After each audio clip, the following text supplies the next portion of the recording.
नमस्कार, मैं हूं कुमार गजेंद्र। जनपद ऑन द स्पॉट में आपका स्वागत है। हमारे एक दूसरे social media platform podcast with Kumar Gajendra में भी आपका स्वागत है, जहां आप हमें सुन सकते हैं। अब बड़ी जो बात एक खबर निकल के आ रही है सामने हिंदुस्तान के पटल पे कि जो हिंदुस्तान की सबसे बड़ी पार्टी हुआ करती थी कांग्रेस, और जिसने सबसे ज्यादा हिंदुस्तान पर राज किया, आज उनकी जो सर्वे सर्वा कही जाती है, यानी कि मायूस मती सोनिया गांधी जी अब लोकसभा के चुनाव से कन्नी काट चुकी हैं। ये तय हो चुका है कि सोनिया गांधी लोकसभा का चुनाव नहीं लड़ रही हैं, वो राज्यसभा से सदन में पहुंचेंगी। बहुत सारे सवाल हैं इस बात को लेकर, बहुत सारे लोग सवाल पूछ रहे हैं, बहुत सारे लोग कयास लगा रहे हैं। इन्हीं कयासों और सवालों के बीच एक बात निकल के ये आती है कि आखिर हमारी भी कुछ जिम्मेदारी आपके प्रति बनती है। अगर आप हमें सुनते हैं या देखते हैं तो इसके लिए हमारे पॉलिटिकल एडिटर संजय गौतम साहब हमारे साथ हैं। ये बताएंगे कि आखिर सोनिया गांधी को अचानक इतना बड़ा और इस तरीके का फैसला क्यों लेना पड़ा कि वो रायबरेली जैसी सीट के लोगों को अनाथ छोड़कर, इकलौता छोड़कर और राज्यसभा चली गई है। सदन उन्होंने चेंज कर लिया है। इन्हीं सब पर चर्चा करते हैं संजय गौतम साहब पे। हमारे पॉलिटिकल एडिटर हैं, बहुत गहरी पैनी नजर रखते हैं पॉलिटिकल मामलों पे। आपको बहुत आसान और अच्छे शब्दों में आपको समझाएंगे कि आखिर ये सारा माजरा है क्या। संजय गौतम साहब। सोनिया गांधी इस समय पर देश की सबसे पुरानी पार्टी और विपक्ष की सबसे बड़ी पार्टी कांग्रेस पार्टी की सर्वेसर्वा है। हालांकि अभी वो इस समय पर किसी पोस्ट पर नहीं है, पूर्व अध्यक्षा हैं और विदेश में पैदा हुई हैं, इटली में। तो विदेश में पैदा होने के बाद भी उन्होंने पूरी पार्टी को लगातार 17 साल कांग्रेस के अध्यक्ष होने के नाते चलाया, फिर उनकी बेटी को चलाया, फिर वो खुद कार्यवाहक अध्यक्ष रही। अब उन्होंने खड़गे साहब को अपना जो है उत्तराधिकारी चुना है। 1951 से रायबरेली सीट जो है वो कांग्रेस की सीट रही है। सोनिया गांधी जी के जो ससुर साहब हैं, फिरोज खान साहब, वो 1951 का पहला चुनाव भी लड़े, 1956 में दूसरा चुनाव भी लड़े, वहीं से वो लड़े। सोनिया गांधी जी की जो सास हैं, श्रीमती देश की पूर्व प्रधानमंत्री श्रीमती इंदिरा गांधी, वो भी रायबरेली से चुनाव लड़ी। इनके एक और रिश्तेदार थे अरुण नेहरू, वो भी वहां से चुनाव लड़ते थे। और उसके बाद 2004 से सोनिया गांधी जी लगातार रायबरेली से चुनाव लड़ती चली आ रही है। अब जो उन्होंने स्विच ओवर किया है कि रायबरेली छोड़ के जयपुर से और राज्यसभा से आएंगी, यानी कि जो राज्यसभा है उसको लोकसभा में आने के लिए पीछे का दरवाजा कहा जाता है। जी, तो वो कि भाई पीछे के रास्ते से आना चाहती हैं, बैकडोर से। क्योंकि उसके पीछे का जो सबसे बड़ा कारण है, जो आम जन सब जानते हैं, वो है 10 जनपद। जी, क्योंकि राजीव गांधी जी की मृत्यु के बाद लगातार से वो 10 जनपद के अंदर निवास कर रही हैं। जब 2004 से 2014 तक यूपीए की सरकार थी, जी, तब उसके अंदर वो सर्वे सर्वा थी और वो एक शक्ति का पावर सेंटर कहा जाता था। जी। हमारे बड़े विदेश के डेलीगेट्स भी आते थे, सब लोग दो जो है 10 जनपद के अंदर आते थे। कांग्रेस का तो दुर्ग भी कहा जाता था। कांग्रेस का दुर्ग कहा जाता था और लगातार सारे लोग आते थे, वो एक पावर स्टेशन था। जी, तो ये सिर्फ उसको बचाने की ही एकमात्र जो है ये एक कोशिश की जा रही है। कहा जाता था कि क्योंकि वहां पर कभी परिंदा भी पर नहीं मार सकता। हाँ, वो सिक्योरिटी भी है, लूटिंग जोन्स में भी है। जी, और मैं तो सुनने में आया कि प्रधानमंत्री निवास से भी बड़ा हमला है 10 जनपद। जी, जी, तो क्या है कि उसको बचाने की एक कवायद मात्र है। क्योंकि जिस तरीके से सोनिया गांधी की एज हो चुकी है जी, और वो कहते हैं कि वो बीमार हैं। अगर वो बीमार हैं तो राज्यसभा में जाके क्या करेंगी? क्या राज्यसभा जो है वो संसद के अंदर लोगों की आवाज उठाने का स्थल नहीं है? अगर बीमार आदमी या रिटायर आदमी को राज्यसभा में जाता है क्या? हमने तो सुना था कि राज्यसभा के अंदर बड़े-बड़े बुद्धिजीवी लोग जाते हैं, जी, जो देश की जो नीति बनती है, जो देश का नीति निर्धारण होता है, उसके बारे में चर्चा करते हैं। जी, तो सोनिया गांधी जी अगर बीमार हैं, तो वहाँ क्यों जा रही हैं? और अगर वो सही हैं, तो वो लोकसभा क्यों नहीं लड़ रही हैं, जी, जो 2004 से लगातार लड़ती आई थी। तो इससे क्या है, सोनिया गांधी जी के स्विच ओवर करने से, राज्यसभा में जाने से पूरी कांग्रेस पार्टी का जो कॉन्फिडेंस है, जी, वो इससे साफ झलकता है कि वो हिल चुका है बुरी जी, जी, तरह। और कांग्रेस पार्टी जो है, वो भारतीय जनता पार्टी जो प्रमुख दल है भारतीय राजनीति का, जो सत्ता में पिछले 10 साल से केंद्रित है, जी, वो उनसे डर गई है। सीधी-सीधी भाषा के अंदर तो जी, इसका मतलब यही होता डर गई है। बड़ी बात कह रहे हैं सर आप। है। अगर वही नहीं डरती तो वो चुनाव क्यों नहीं लड़ती वहाँ से? नहीं, लेकिन राज्यसभा तो बहुत सारे नेता जाते थे, वो क्या डरे हुए नेता जाते हैं? सवाल ये उठता है। आप देखो, आपको मालूम है अटल बिहारी वाजपेयी जी भारत के प्रधानमंत्री थे, एक बार वो राज्यसभा से गए थे, तो उन्होंने संसद में खड़े होकर कहा था जी, कि जो संसद का अंदर जो काम करने का या जो बात का मजा है, वो लोकसभा से जनता के बीच में चुनाव जीत कर आने से आता है। जी, तो भारत के भारत रत्न थे, पूर्व प्रधानमंत्री भी रहे हैं, ये उनका कहना था। और सोनिया गांधी जी अगर बीमार है तो वो रेस्ट करें, जी, रिटायर हो जाएं। जी। तो ये दोनों बातों में विरोधाभास है।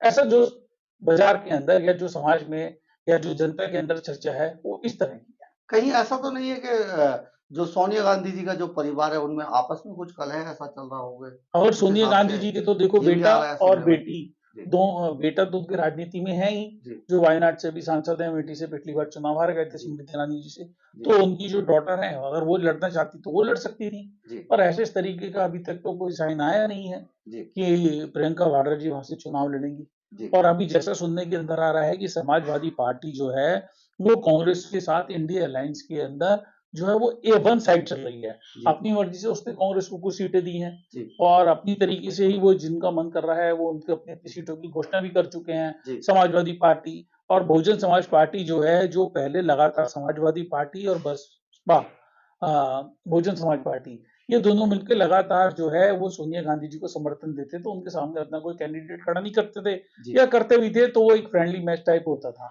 जी, लेकिन इस बार सोनिया गांधी जी को लग रहा है कि भाई इनकी तरफ से कोई कॉन्फिडेंस नहीं है, जी। ये लोग अपना कैंडिडेट खड़ा करेंगे या नहीं करेंगे, या हमें सपोर्ट देंगे या नहीं देंगे।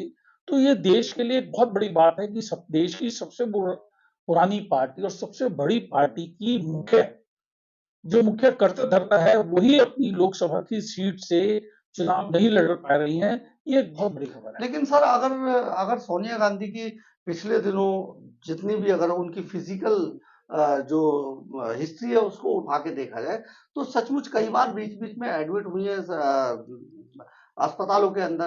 तो ये बात सच भी तो हो सकती है कि वो हेल्थ हेल्थ की वजह से नहीं अगर आई हैं, उनकी तबीयत क्योंकि ठीक नहीं लोकसभा है, चुनाव में बड़ी मेहनत करनी तो पड़ती है। वो बहुत सारी चुनावी सभाएँ करनी पड़ती हैं। आप जानते हैं कि ना चाहते हुए हज़ारों अगर लोगों से मिलना है। उनकी तबीयत ठीक नहीं है और वो इसमें देश की सेवा करने में असमर्थ हैं, लोकसभा की, तो वो राज्यसभा से भी क्यों जाना चाहती हैं? बीमार है, वहाँ जाकर भी वो क्या करेंगी? इससे आपको लगता नहीं है कि वो एक 10 जनपद बचाने की केवल कवायद है? ठीक है, 10 जनपद बचाने की कवायद है, लेकिन ये भी तो हो सकता है कि भारतीय जनता पार्टी तो बहुत चाहेगी कि वो ना जाएँ, बिल्कुल राजनीति से अलग ही बैठ नहीं, जाएँ। भारतीय जनता पार्टी के चाहने या ना चाहने का तो सवाल ही नहीं है। जी, अगर राजस्थान के अंदर या भारत के किसी भी प्रदेश से वो राज्यसभा में आना चाहती है, तो उन्हें कौन रोक सकता है?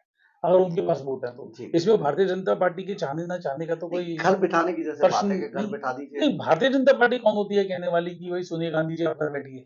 ये तो एक नहीं, एक जो खबरें एक उड़ाई जा रही हैं, जो नहीं, चर्चा ये बनाई जा रही है। खबरें नहीं उड़ाई जा रही हैं। जी, ये जो जनता है, ये जनता के बीच में चर्चा है जी, कि अगर आप चुनाव में लड़ने में सक्षम हैं और आप फिट हैं, तो आप लोकसभा का चुनाव लड़ो ना। 2014 से आप लड़ते हुए चले आ रहे हो। और अगर आप जैसी प्रमुख विपक्षी दल जिसकी कुल 52 के करीब लोकसभा के अंदर अब सीटें बची हैं, जी, जो विपक्ष का दर्जा नहीं ले जा रही, तो वो कैसे लड़ाई लड़ेगी?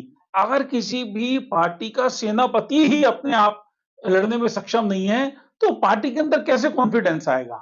जी, सवाल इसलिए हो रहा है। सोनिया गांधी जी राज्यसभा जा रही है, इससे किसी को आपत्ति नहीं है। सोनिया गांधी जी की तबीयत ठीक नहीं है या वो बीमार है, तो इसमें सब लोगों की सिंपैथी है। जी, इशू ये नहीं है, इशू ये है कि भारतीय राजनीति की सबसे बड़ी पुरानी पार्टी जो डेमोक्रेसी है, जी। उसका जो पिलर है वो हिल रहा है।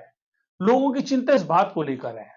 लेकिन जो लोग हैं, जो पॉलिटिकल पार्टी हैं, पॉलिटिकल लोग हैं, जो पॉलिटिकल को राजनीति को जानते हैं, वो लोग हैं, इस पे तो चर्चा करते हैं। लेकिन इस पर चर्चा क्यों नहीं करते हैं कि केजरीवाल साहब ने एक ऐसा आदमी जिसके ऊपर भ्रष्टाचार के आरोप थे, जो अखंड भ्रष्टाचार में डूबा हुआ था, जो तिहाड़ जेल के अंदर बंद था, उसको राज्यसभा भेजा। इस पर कोई चर्चा क्यों नहीं करता आगे? देखिए, ये एक बार भी आपने थोड़े दिन पहले भी एक वीडियो भी बनाया था, जी, जैसा मुझे याद है। जी, पर क्या है कि अरविंद केजरीवाल जी का जो मीडिया मैनेजमेंट है, जी, जिसके बारे में सब लोग जानते हैं कि किस तरीके से वो अखबारों में और टीवी में बड़े-बड़े विज्ञापन देते हैं, तो मीडिया का एक वर्ग जो है, वो उनसे प्रश्न नहीं पूछता। जी, ये एक बहुत बड़ी और लोकतंत्र के लिए बहुत ही खतरनाक बात है कि जिस पार्टी को दिल्ली के अंदर पूर्ण बहुमत है और उन्होंने एक राज्यसभा का सांसद भेज दिया, उन्होंने चुनकर भेज दिया ना, जी, लेकिन वो शपथ नहीं ले पा रहा क्योंकि पार्लियामेंट्री बोर्ड में उसके खिलाफ जांच चल रही है। जी, और जो वो जेल के अंदर हैं, जो आम आदमी पार्टी ने जिसे राज्यसभा में दोबारा भेजने जा रहे हैं, वो व्यक्ति भ्रष्टाचार के आरोप में जेल में है। जी, और जेल में इसकी पिछले 8-10 महीने से जमानत नहीं हो पा रही है, क्योंकि जज साहब जमानत नहीं दे पा रहे हैं, क्योंकि उनके पास कुछ साक्ष्य होंगे, जी, तभी जज जमानत नहीं दे पा रहे हैं। जी, वरना ऐसा होता नहीं है, जनरली 2 महीने में, 1 महीने में, 4 महीने बाद जमानत मिल ही जाती है। जी, तो ये विषय इतना है कि जो आदमी भ्रष्टाचार के आरोप में तिहाड़ जेल में बंद है, पिछले 8-10 महीने से, ऐसे व्यक्ति को दिल्ली की प्रमुख राजनीतिक पार्टी ने चुनकर दोबारा से राज्यसभा में भेजा है। जी, तो भ्रष्टाचार की लड़ाई कैसे लड़ी जाएगी? जब आप एक भ्रष्टाचारी को जो जेल में बंद है, जिसकी जमानत नहीं हो पा रही है, भारत की सुप्रीम कोर्ट, हाई कोर्ट नहीं दे पा रही है, ऐसे व्यक्ति को आपने भेजा ही क्यों? जी, तो आप समाज को क्या संदेश देना चाहते हैं? भ्रष्टाचार की लड़ाई कैसे लड़ेंगे? जी। तो ये एक बहुत बड़ी खबर है जी, और ये सही बात है, ये आपने उठाई थी, क्योंकि मीडिया मैनेजमेंट होने के कारण आम आदमी पार्टी की खबरें जो हैं, वो आज की तारीख में अखबार में, टीवी पर कम छपती हैं। तभी तो जो ये आजकल सोशल मीडिया का ज़माना है, उसके अंदर कोई बात छिपती नहीं है, कि आपने एक भ्रष्टाचारी को भेज दे रहे हैं राज्यसभा में। वो जाके उन्होंने क्या-क्या? आपको याद होगा पिछले राज्यसभा के कार्यकाल के अंदर, अगर सबसे ज़्यादा किसी को डाँट पड़ी या सबसे ज़्यादा राज्यसभा में किसी ने उत्पात मचाया, तो उसके अंदर जो प्रमुख व्यक्ति थे वो संजय सिंह थे, आम आदमी जी, पार्टी के। इसी वजह आपको से याद हो तो उपराष्ट्रपति साहब ने कितनी बुरी तरीके से उन्हें कई बार लताड़ा, कई बार उन्हें सस्पेंड किया राज्यसभा इसी से। वजह से वो राज्यसभा से सस्पेंडेड है। इसी वजह से राज्यसभा से लेकिन वो सस्पेंडेड भी हम हैं। आपको एक और बात संजय जी, एक और चीज़ इसमें है। आपने बहुत अच्छा कहा कि जो इनसे सवाल नहीं पूछता। लेकिन दरअसल क्या है कि मैं खुद विधानसभा कवर करता रहा, बहुत लंबे समय तक विधानसभा कवर की, और आपको मैं वहाँ बता दूँ कि वहाँ पर जो सिर्फ़ ऐसे पत्रकारों को, ऐसे लोगों को, ख़ास तौर पे पत्रकारों से, जो पत्रकार जो वार्ता है वो तो बिल्कुल अब होती ही नहीं है।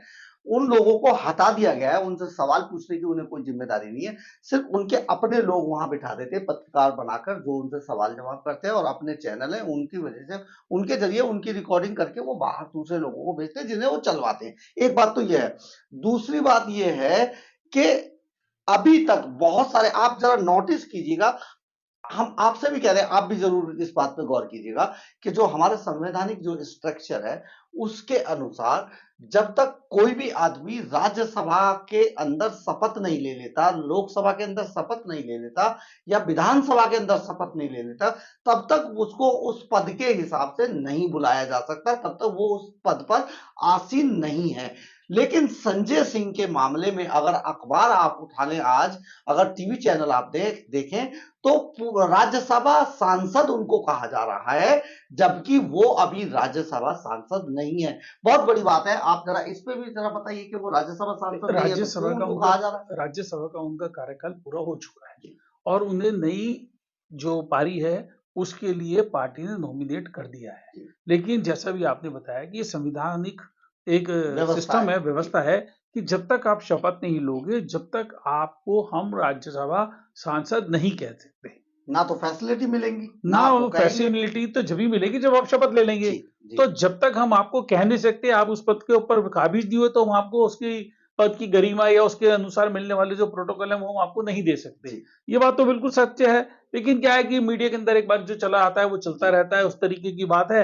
और दूसरा अरविंद केजरीवाल जी का, जैसे मैंने बताया आपको, जी, मीडिया मैनेजमेंट इस तरह का है जी, कि वो उनकी खबर के बारे में जो है वो पर्सनल लोग कम पूछते हैं। वरना एक बहुत बड़ी बात है कि एक भ्रष्टाचारी व्यक्ति जो जेल के अंदर है उसको राज्यसभा का ही नॉमिनेट क्यों किया गया? कैसे क्या भेजा? दिल्ली के अंदर और भारतीय आम आदमी पार्टी के पास और सक्षम लोग नहीं थे? जी, ये बड़ा सोचने का विषय है। और मैं तो जो भारत के बड़े नीति निर्माता हैं, जो बड़े-बड़े बुद्धिजीवी हैं, जो राजनीति में दखल रखे हैं, उनको इस बारे में मैं तो निवेदन करना चाहता हूँ कि कृपया आप लोग भी ज़रा सोचिए और इस बारे के अंदर चर्चा कीजिए कि एक व्यक्ति जो लगातार 8-10 महीने से तिहाड़ जेल के अंदर सड़ रहा है, उसी व्यक्ति को क्यों भेजा गया राज्यसभा में? जी, एक व्यक्ति जो राज्यसभा में लगातार उत्पात मचा रहा है, जो सार्थक बहस नहीं होने दे रहा, संसद की कार्रवाई में लगातार व्यवधान डाल रहा है, आम आदमी पार्टी ने ऐसे व्यक्ति को ही क्यों भेजा? जी। ये गंभीर विषय है। तो आपने देखा होगा कि किस तरीके से जो सोनिया गांधी हैं, अब उन पर जो चर्चा चर्चा जो जनता के अंदर है, जो देश के अंदर जो चर्चा है, वो ये है कि सोनिया गांधी अपना जो 10 जनपद का उनका दुर्ग है, जो किला है, उसको बचाने के लिए उन्होंने एक सेफ रास्ता चुना है और वो रास्ता है राज्यसभा का। बहरहाल जो भी हो, सोनिया गांधी राज्यसभा पहुंच जाएंगी, सारी चीजें हैं, लेकिन क्योंकि वो बहुत खास है, एक बड़ी पार्टी की नेता है, बड़ी पार्टी की बड़ी नेता है, इसलिए चर्चा तो होगी ही, चर्चा होनी भी चाहिए, क्योंकि चर्चा से बहुत सारी बातें निकलकर सामने आती है।